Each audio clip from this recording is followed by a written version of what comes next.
Alright guys, JableCG here, and this is going to be the first video in a while. Been on holiday, it's been Easter, yeah, and it took me a couple of days to get some of the cards for this deck, and to be honest I'm still missing one, but yeah, as you can probably see, this is an Infernity randomizer deck. This is my response to the April 27th Hidden Arsenal 7, which will be the release of Evil Swarm. And if you guys don't like getting pissed off by Evil Swarm, I recommend you try this deck out. I've been testing it, it's pretty fun. And yeah, I'll just get straight into it and explain it. So yeah, first off, the card that I'm missing is another Infernity randomizer. They're a pain in the neck to get because nobody has them, because it's considered pretty bad.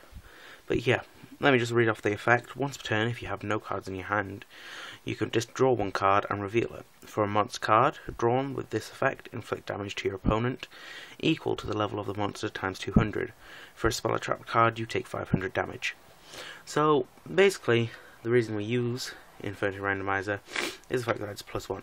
It's just like, okay, I possibly take some damage or you take a bit of damage. More likely you'll take damage because you're running more spells and traps by quite a bit.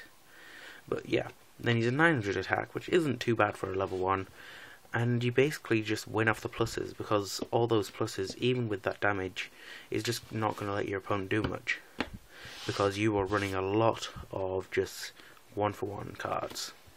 Next off, Triple Archfiend. Archfiend is pretty much mandatory in any Infernity deck, even in one as obscure as Randomizer, because its searching abilities.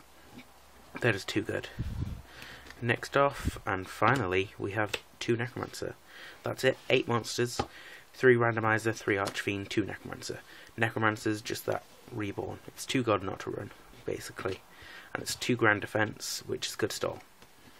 Especially when you're only running 8 monsters.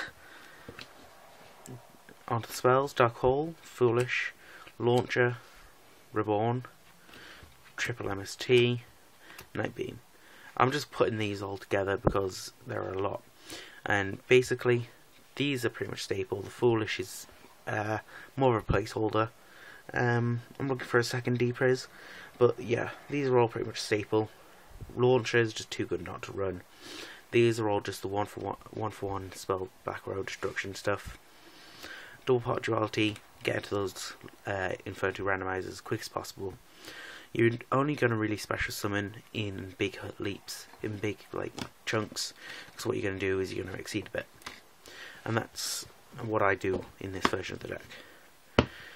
Rota, your randomizers are warriors, so Rota works. 1 smashing. I suppose you could take out the Foolish for another smashing. I do have one somewhere around here. Yeah. I do feel sound a bit rough as well. I'm just noting that I feel pretty ill. Yeah. And then it's on to the traps. This is 20 traps. So it's a main trap build. Triple Barrier. Randomizer into it. Infernity Archfiend into it. Good stuff. It's just too good. Triple Break. It's the 1-for-1 card. Destroy 1 card on the field. You draw it, you search it, cool. It's awesome. Double Bottomless. Bottomless, it's the 1-for-1, again, double Breakthrough Skill.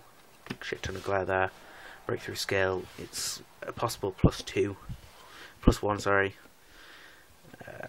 Double Call. Call into Necromancer, into Randomizer, just get some field presence there. Triple Compulse. Compulse is the perfect 1-for-1. It's no restrictions on it. It's just straight off bounce card to hand. And you got 1 Depriz, 1 Judgment, 1 Warning, 1 Roar, 1 Torrential Tribute.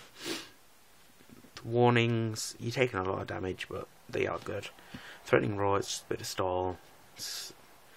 I couldn't decide to just dedicate double prison, triple roar, or double tribute, so I went for a mix, basically.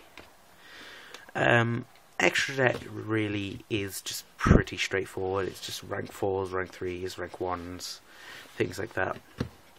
Yeah, the strategy of this deck is really not that hard to get a grasp of. It is literally +1. That is the strategy. +1. And even though the strategy is simple, I think it takes a bit of skill to know when to use your 1-for-1s as well. If you've got an excess amount of them, it may be worth just splashing them about like God knows what, because then it makes your opponent a bit scared. But then later on you might want to draw back a bit when your resources get a little bit thin, and use them only when they're needed. It's just knowing when to play the card. Yeah, and that's pretty much it. See y'all later. Hopefully upload another video this weekend. I'm gonna go get some sleep because I'm knackered. See y'all later. Sorry for the wait. Rate, comment, subscribe, and tell me what you guys want to see. This has been JableCG, and out.